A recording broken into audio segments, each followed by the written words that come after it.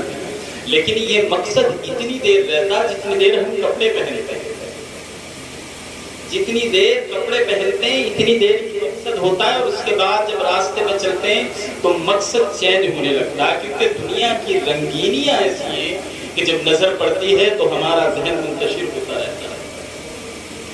ہم لوگ آپ بھی آئے ہیں کہ ہم ان کے لیے دعائیں مغفرت کریں گے. دعا میں بڑا اثر ہوتا ہے. دعا میں بڑا اثر ہوتا ہے. ہم لوگ دعائیں مغفرت کریں گے اور ہم انہیں بخشوا کر کے آئیں گے.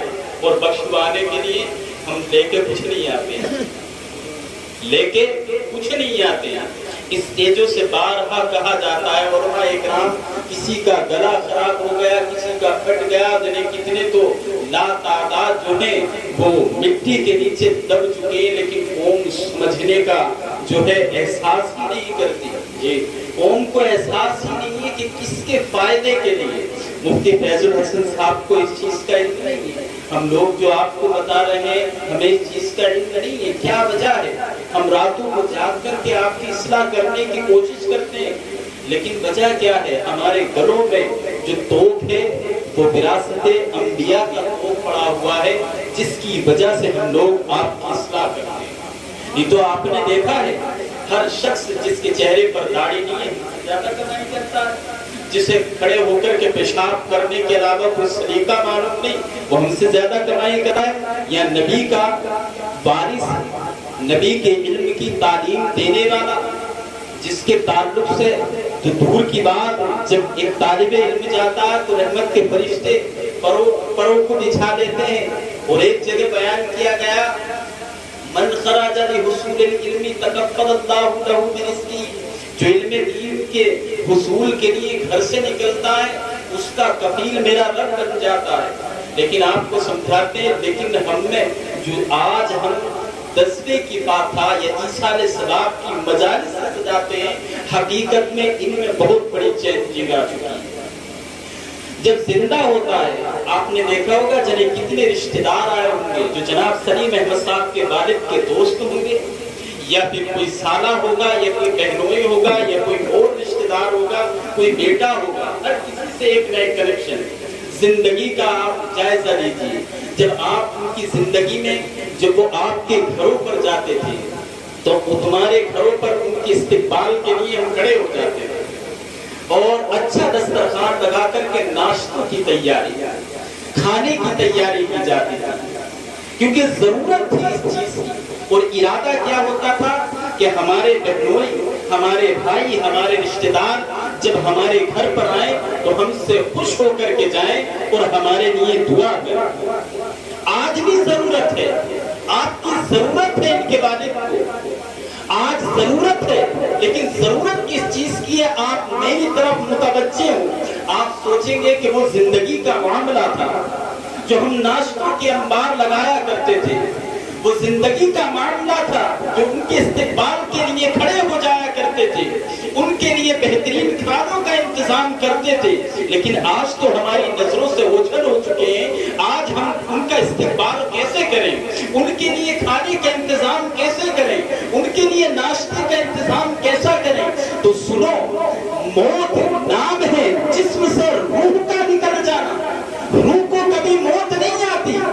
جس طریقے سے تم دنیا میں ان کا استقبال کیا کرتے تھے، ان کو خوش کیا کرتے تھے، جب تم کسی بھی محفل میں ایسی جگہ جاؤ جہاں پر میت ہو چکی ہے، جہاں کسی کا انتقال ہو چکا ہے،